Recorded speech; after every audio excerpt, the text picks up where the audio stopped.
नमस्कार विद्यार्थी मित्रांनो. आजच्या आपल्या उद्योजकतेची मूलतत्वे या व्याख्यानामध्ये मी पुन्हा एकदा तुमचं स्वागत करतो. आपण तिसऱ्या सेमच्या पहिल्या युनिटमध्ये फॅमिली बिझनेस कुटुंब व्यवसाय याच्या अभ्यासाला आपण सुरुवात केलेली आहे. आत्तापर्यंत आपण त्याची प्रस्तावना लक्षात घेतली, अर्थव्याख्या लक्षात घेतली, कुटुंब व्यवसायाचे प्रकार 3च छोटेसे प्रकार आहेत ते लक्षात घेतले. त्यानंतर कुटुंब व्यवसायाचे फायदे, कुटुंब व्यवसायाचे तोटे, कुटुंब व्यवसाय भारतातील कुटुंब व्यवसायापुढील आव्हाने आपण लक्षात घेतली. कालपासून आपण बिझनेस सक्सेशन प्लॅनिंग म्हणजे व्यवसाय उत्तराधिकारी योजना याचा अभ्यास करतोय आणि त्यातल्या आज दुसऱ्या भागाकडे आपण जातोय. विद्यार्थी मित्रांनो, या दुसऱ्या भागामध्ये आपण मेक थिंग्स हॅपन यांनी विकसित केलेली उत्तराधिकारी योजना आहे, त्या संदर्भात आपण या ठिकाणी अभ्यास करतोय. याच्यामध्ये एकंदरीत 7 मुद्दे आहेत आणि 7 मुद्द्यामध्ये काही प्रश्न आपल्याला त्याच्यामध्ये लक्षात घ्यायचे आहेत. तर आपल्याला माहिती आहे की उत्तराधिकारी योजना किंवा वारस नियोजन हे, मग ते कुटुंब असेल, व्यवसाय असेल, हे खूप महत्त्वाचं असतं. आणि आपल्याकडं ते राजकीय याच्यामध्ये फार त्याची डेव्हलपमेंट झालेली पाहायला मिळतं. पण कुटुंबामध्ये आपण ज्यावेळेला वारस या ठिकाणी सक्षम वारस आपण निवडणं आवश्यक असतं. कुटुंब व्यवसायासाठी तर ते अत्यंत महत्त्वाचे आहे. आणि मग हे जर आपलं नियोजन चुकलं आणि दूरदृष्टीनं ते आपण करू शकलो नाही, तर मग पुढच्या पिढीकडं व्यवसाय तो जाणं आणि तो टिकणं, वाढणं हे खूप अवघड जातं, किंबहुना तो व्यवसाय बंद पडलेला आपल्याला पाहायला मिळतो. त्यामुळं जर आता काल तर आपण लक्षात घेतले की 5 ते 10 वर्ष अगोदर तुम्ही ही योजना लक्षात घेतली पाहिजे. म्हणजे महत्त्वाचे टप्पे आपण ज्यावेळेला लक्षात घेतले त्याच्यामध्ये म्हणलं की लवकर नियोजन तुम्ही करा. तुम्ही लवकर नियोजन करा. जेवढं तुम्हाला लवकर शक्य आहे तेवढं 5 ते 10 वर्ष तुम्ही लवकर सुरू केलं तर हे खूप महत्त्वाचं आहे. कुटुंबातील सदस्यांना तुम्ही सामावून घ्या, वास्तववादी राहा, चांगलं ते करा. म्हणजे उत्तराधिकारी ओळखा, त्याला प्रशिक्षण द्या. हवं तर तुम्हाला काही अडचण येत असेल तर तुम्ही बाहेरच्या लोकांची मदत, सल्ला, सहकार्य घेऊ शकता आणि आपली जी व्यवसायाची उत्कर्षाची आणि परंपरेची जी काही प्रगतीची आहे ती आपल्याला पुढं चालू ठेवणं शक्य होऊ शकेल. म्हणजे अशा पद्धतीनं जर आपण उत्तराधिकारी योजना आखली तर पुढच्या पिढीचा विकास या ठिकाणी झाल्याशिवाय राहणार नाही. तुमचा व्यवसायसुद्धा भरभराटीस गेल्याशिवाय राहणार नाही. आता पहिलं त्याच्यामधला पॉईंट जो आहे मेक थिंग्स हॅपनमध्ये, मालकाचं स्वप्न. जो मालक आहे आत्ता त्याचं स्वप्न काय आहे, म्हणजे आपली सोनेरी वर्षे कशी घालवायची आहेत.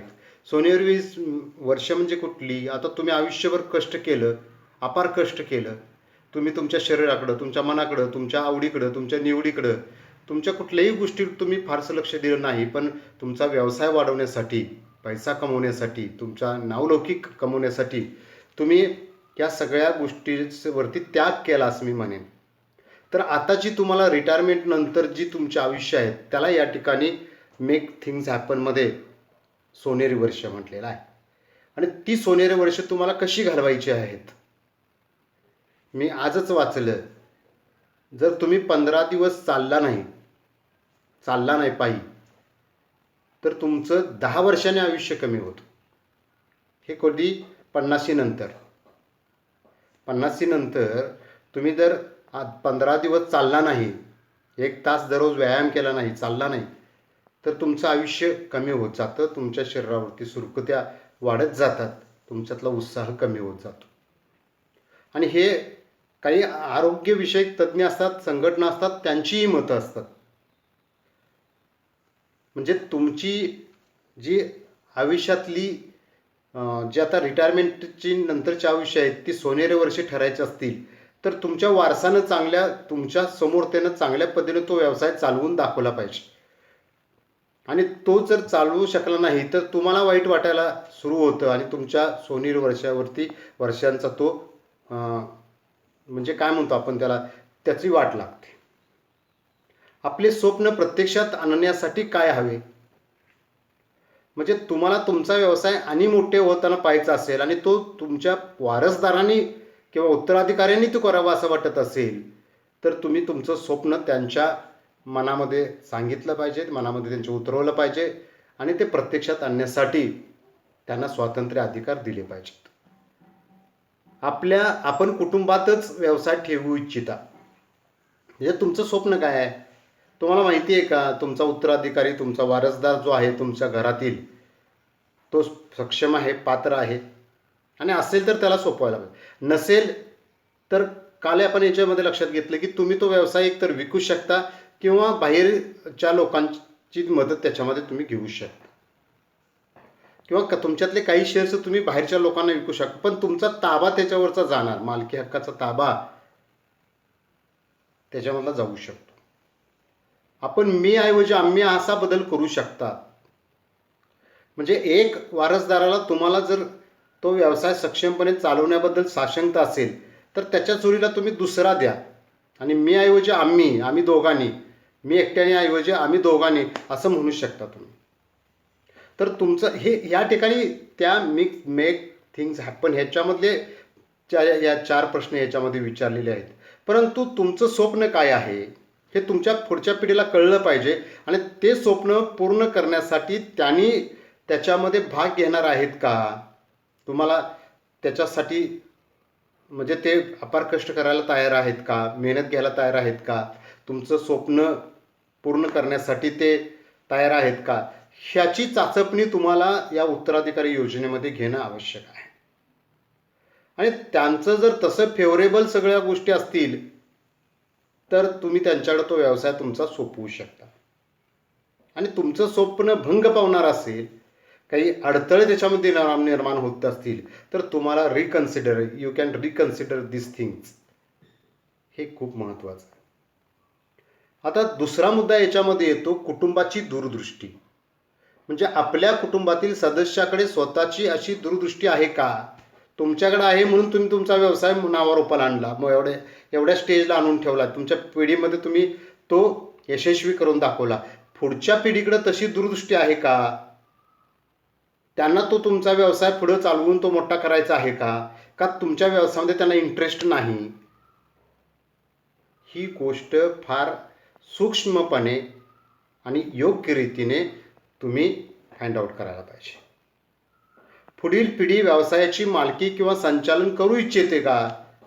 हेच तर आपल्याला फाइंड आउट करायचं आहे. आणि हे 1 सेकंदामध्ये, 1 मिनिटामध्ये, 1 दिवसामध्ये होत नसतं, त्याला काही काळ लागतो. आणि हा काळ तुम्ही 5 ते 10 वर्ष तुम्ही रिटायर व्हायच्या अगोदर, तुम्ही निवृत्त व्हायच्या अगोदर तो तुम्ही माहिती करून घेतला पाहिजे. म्हणजे तुमच्या कुटुंबातील, खरं ठीक आहे, वारसदार असेल, त्याला दुसरं काहीतरी करायचं असेल, दुसरा व्यवसाय करायचा असेल किंवा त्याला नोकरी करायची असेल, त्याला दुसऱ्या कुठल्या तरी गोष्टीमध्ये इंटरेस्ट असेल आणि त्याच्यात त्याची प्रगती चांगली असेल तर तुम्ही त्याला तसंही स्वातंत्र्य द्यायला पाहिजे.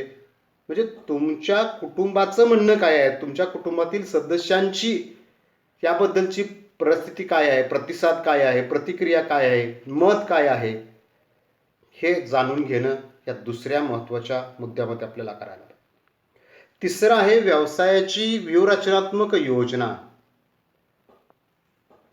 म्हणजे कंपनीची धोरणात्मक योजना कुटुंबाची दूरदृष्टी व मूल्यांना समर्थन देतं का? आता कंपनी म्हणजे तुमचा व्यवसाय, जर ती कंपनी असेल तर असं म्हटलं, म्हणजे तुमच्या व्यवसायाची जी धोरणं आहेत ती कुटुंबाची दूरदृष्टी आणि मूल्यांना समर्थन देतं का?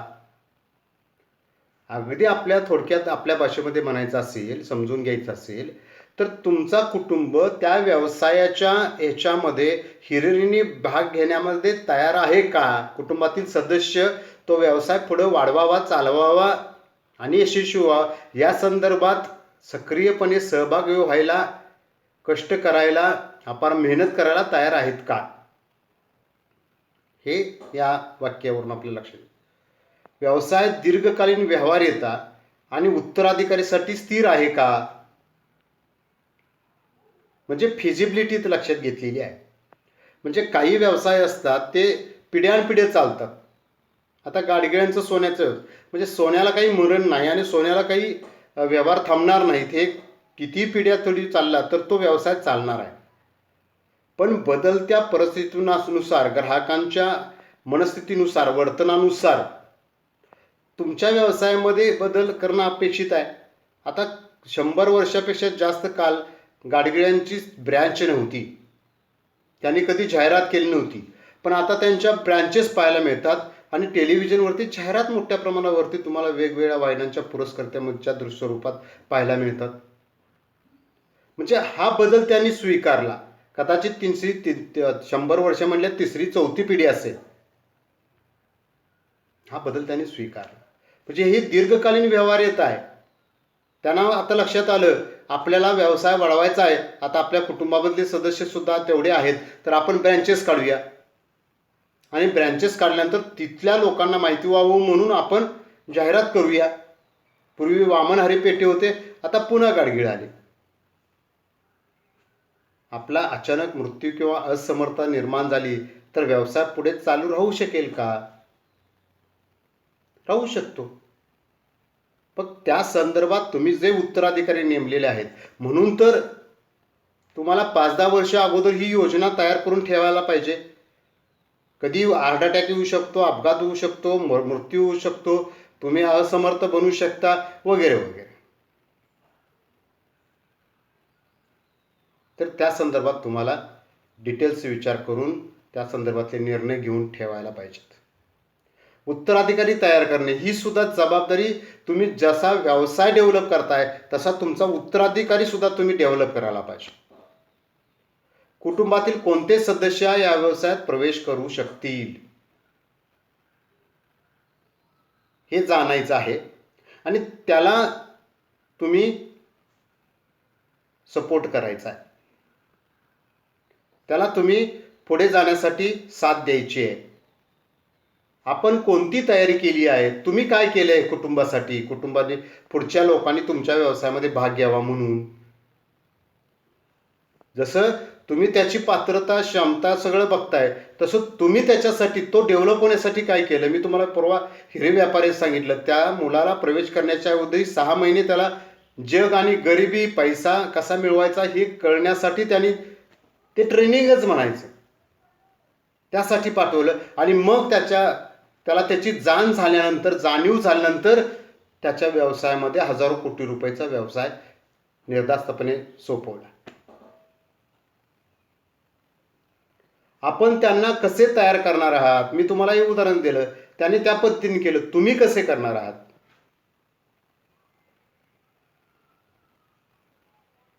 आता त्या हिरे व्यापारीच त्या विचाराचा होता, त्याचा मुलगाही त्याच धर्तीवरचा असणार आहे, म्हणून तो तयार झाला. उद्या तुमचा मुलगा जाणार आहे का असं गरिबी पाहायला, तो म्हणणार मला सगळं माहित आहे, काय सांगायची गरज आहे. तो 6 महिने जाऊन त्या हिरे व्यापाऱ्याच्या मुलानं त्या हॉटेलमध्ये भांडी धुतली, वेटरचं काम केलं, तसं तुम्ही करू शकणार आहे का. तुमचा उत्तराधिकारी करू शकणार आहे का. नाही.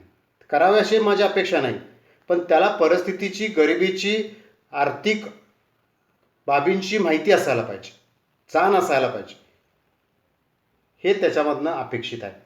5व्या मुद्द्यामध्ये आपण बघतोय नेतृत्व संक्रमण. आणि हा नेतृत्व करणं, लिडरशिप करणं ह्या सगळ्या ह्याच्यामधला अतिशय महत्त्वाचा भाग आहे. बाकी तुम्ही फार चांगलं काय शिकवायचं आहे, त्याला लिडरशिप शिकवायची आहे. म्हणजे लोकांना कसं हाताळायचं, लोकांशी कसं बोलायचं, कसे व्यवहार करायचे, लोकांच्या मनातलं कसं ओळखायचं, त्यांचं वर्तन कसं समजावून घ्यायचं, त्यांचा स्वभाव कसा जाणून घ्यायची, त्यांची आर्थिक परिस्थिती कशी जाणून घ्यायची, कुणाला उधारी द्यायची, कुणाला द्यायची नाही, कुणाला सवलत द्यायची, कुणाला द्यायची नाही, हे सगळं शिकणं आवश्यक आहे. मग व्यवसाय कोण चालवेल, आपण संक्रमण कसे सोपे कराल. सहजगत्या आपल्याला आपल्या वारसदाराला व्यवसाय सोपवता आला पाहिजे हो, अशी परिस्थिती आणि पार्श्वभूमी आपण निर्माण करायला पाहिजे. आणि त्या मालकाचंच ते काम आहे, तरच त्याचं वरती आपण पाहिलेलं स्वप्न आहे ते स्वप्नपूर्ती होऊ शकते, अन्यथा स्वप्न भंग झाल्याशिवाय राहणार नाही. मालकी हस्तांतरण आमच्याकडं भांडणं होतात, मुलगा बापाला मारतो, आईला मारतो, भावाला मारतो, ह्याला करतो का? तर तुम्ही वेळीच त्याचं हस्तांतर, मालकीचं हस्तांतर, आपल्या भाषेत वाटणी करत नाही. हे तुम्ही करणं आवश्यक असतं. मी कालही उदाहरण सांगितलं, ज्यावेळेला क्रिकेटपटू टॉपला असतो त्यावेळेलाच त्यानं रिटायरमेंट घेतली तर त्याचं महत्त्व टिकून राहतं. पण उतरणीला लागल्यानंतर आता त्याचा परफॉर्मन्स नाही, त्याला आता बोर्ड विचार करते काढून टाकूया का त्याचा तो निवृत्ती घोषित करतोय. अशी परिस्थिती याला कशाला वाईट बघता तुम्ही? म्हणजे भांडणं काढून तुमच्याकडून व्यवसाय काढून घ्यायची परिस्थिती कशाला बघायला लागला? त्याच्या अगोदरच तुम्हाला सगळे लोक मानतायत, तुमचं मत, तुमच्या मताला महत्त्व आहे, तुम्हाला महत्त्व आहे, तोपर्यंत तुम्ही ते हस्तांतर करून टाका. किती दिवस ते? एक दिवस ना एक दिवस तुम्हाला रिटायर व्हायचंच आहे. मग ते मृत्यू होईपर्यंत वाट बघायची का? आणि मृत्यूनंतर मग मागं पाठीमागं भांडणं सुरू होणार आहेत, वादविवाद सुरू होणार आहेत. त्याचं काय? मालकीत बदल कधी होईल? तुम्ही वेळीच हे करायला पाहिजे. पण वेळ यायची तो वाट बघणार, त्याच्या अगोदरच करा. मी म्हणेन की व्यवसायाचे मालक कोण असेल, तुमच्या समोर त्यांची तयारी होईल, बाकी कुटुंबातील इतर सदस्यांची तयारी होईल, तुम्ही त्यांना समजावून सांगण्यास यशस्वी व्हाल की ज्या वेळेला तुमच्या मताला किंमत असते, व्हॅल्यू असते. त्याच वेळेला तुम्ही सांगा कुटुंबातील हा सदस्य माझ्यानंतर हा व्यवसाय पुढे चालवेल, मी त्याच्याकडे व्यवसाय सोपवणार आहे, तुमचं काय मत आहे का याबद्दल सांगा. जर तुमच्या मताला त्यावेळेला व्हॅल्यू असेल आणि कालांतरानं तुमच्या मताची व्हॅल्यू कमी होत गेली असेल, होतेच ती एक ना एक दिवस परिस्थितीप्रमाणे. कारण तुम्ही त्याला चिकटून राहिला आणि दुसऱ्याला नुसतं जर बैलगाडीचं बैल ओझं वाहण्यासाठी नेमला तर ते जास्त दिवस चालत नाही. त्यांनाही काही अधिकार आवश्यक असतात, स्वातंत्र्य आवश्यक असतं. हे महत्त्वाचं. बघा, परवा बजाजचे प्रमुख आहेत ते रिटायर झाले. त्यांनी स्वतःहून रिटायरमेंट डिक्लेअर केली आणि आपण बघितलं की त्यांच्या कुटुंबाचे 15 नियम आहेत. त्यामुळे ते कुटुंब कसंही असेल तरी ते एक संघ आहे. आणि शेवटचा मुद्दा मालमत्तेचं नियोजन. आपण आपल्या कुटुंबातील व्यवसायात सर्वात चांगली आर्थिक नियोजन कसे कराल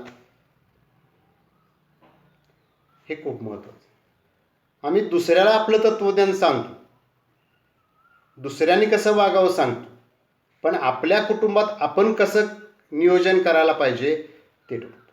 तुम्हाला एक प्रमुख म्हणून, यशस्वी व्यक्ती म्हणून दुसऱ्या लोकांच्या मालमत्तेची वाटणी करायसाठी बोलवतात.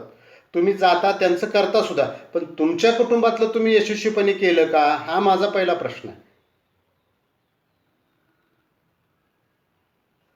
तर तुम्ही दुसऱ्यांना तत्वज्ञान सांगायला तुम्हाला अधिकार आहे. भविष्यात कंपनी टिकून ठेवण्यासाठी व भरभरासाठी काय कराल, म्हणजे त्याचे सुद्धा योजना, त्याचं सुद्धा नियोजन, त्याच्या सुद्धा आर्थिक बाबी तुम्ही भक्कमपणे तयार करून ठेवलेत का, म्हणजे याचंही नियोजन करणं आवश्यक आहे.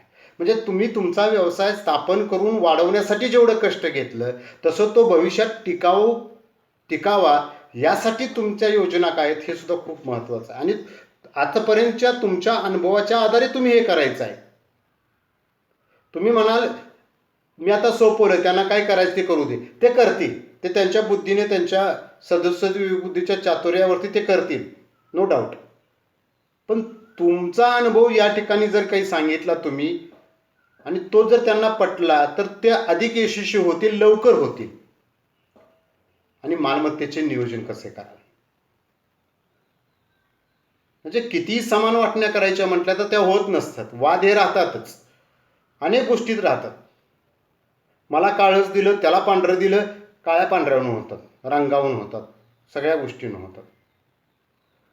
त्यामुळं तुम्ही त्याचं नियोजन कसे करणार आहात हे खूप महत्त्वाचं आहे. आणि त्या बाबतीमध्ये तुम्ही कशा पद्धतीनं हे सगळं करताय या गोष्टी महत्त्वाच्या आहेत.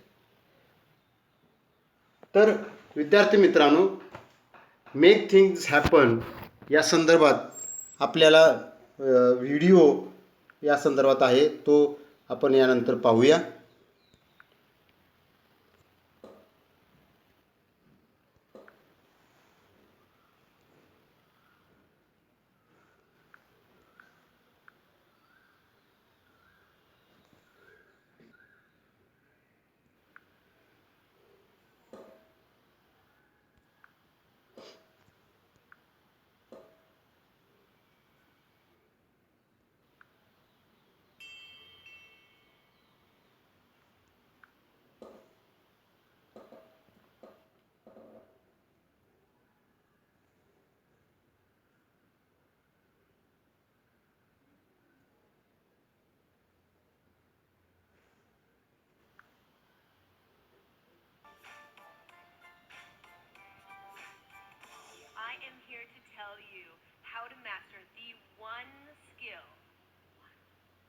drive your success more than anything else.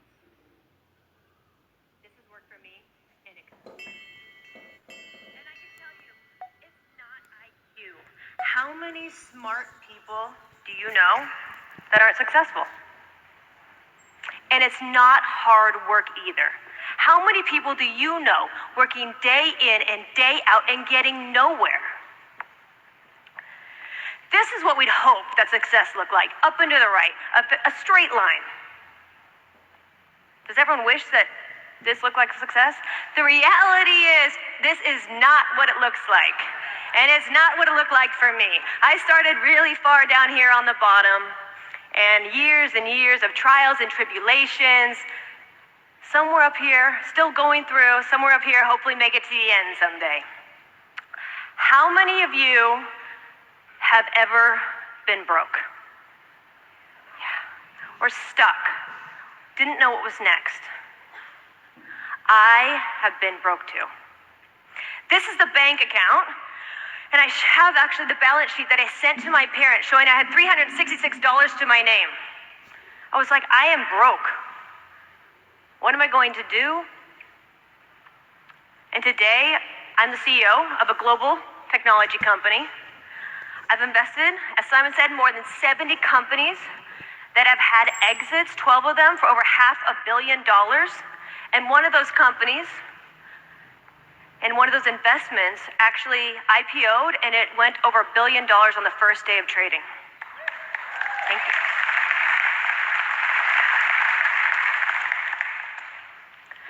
So let me tell you a little bit about myself before I tell you that secret, which is number one, I was not born wealthy.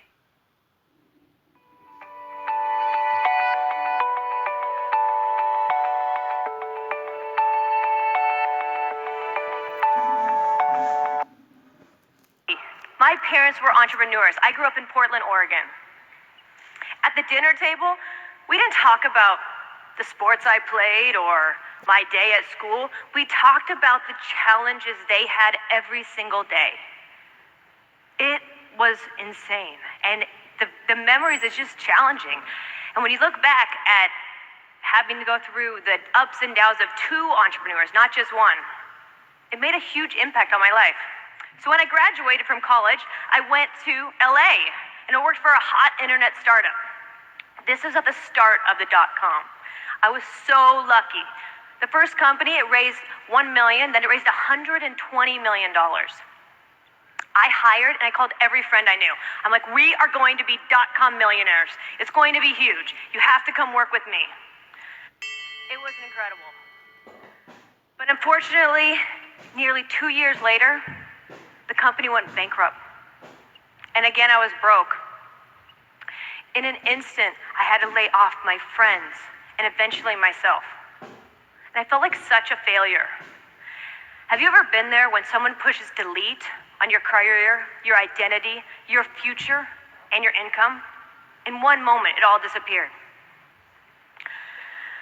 Hitting rock bottom really makes you realize what you want in life. And I didn't want to be broke again. I wanted to control my own destiny. I wanted to have freedom, and I wanted to be my own boss. I wanted to start my own company. Had I ever started a company? No, I had no idea what I was doing. I had no idea. But I did know I could move to Hawaii with my boyfriend, now husband, and live rent-free. Oh, poor me. Right? No, not really. This is what you think it looked like. It was amazing. I'm like rent-free in his apartment. This is awesome. This is great. This is where I can start my digital company. But let me tell you, it did not look like this. It actually, this is before digital cameras, looked like this. This is me and him at my kitchen table. For 3 years I sat there. I didn't go to the beach. I didn't learn the hula. And I definitely didn't learn to surf. I sat here at this kitchen table.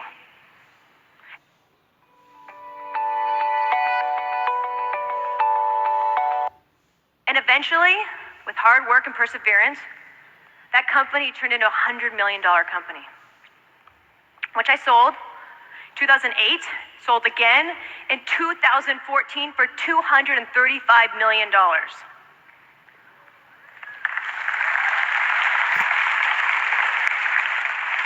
I went from being broke to working at my kitchen table to being an entrepreneur to then wanting to invest in other individuals to help them achieve success. Those companies have sold to leading brands like Apple, Intuit, Singtel, and Tinder. I wanted to share with others what I had learned. And I asked myself, of these companies, what made them different? What makes the successful people different than anyone else? And I started to realize these people have one thing in common. One thing. And it's what I like to call the execution factor. This doesn't sound very sexy, but that's okay. Execution. An idea is only as good as how well you can execute it. I see dozens of ideas a week. A lot of them look the same. And I believe that execution is a skill that can be learned. You can learn it. And I'm here to help you learn it today. So, did everyone get a card on the way in? Yeah? Okay, great. This card has 5 traits on the back because there's 5 essential traits that you need to know to master execution. So get your card.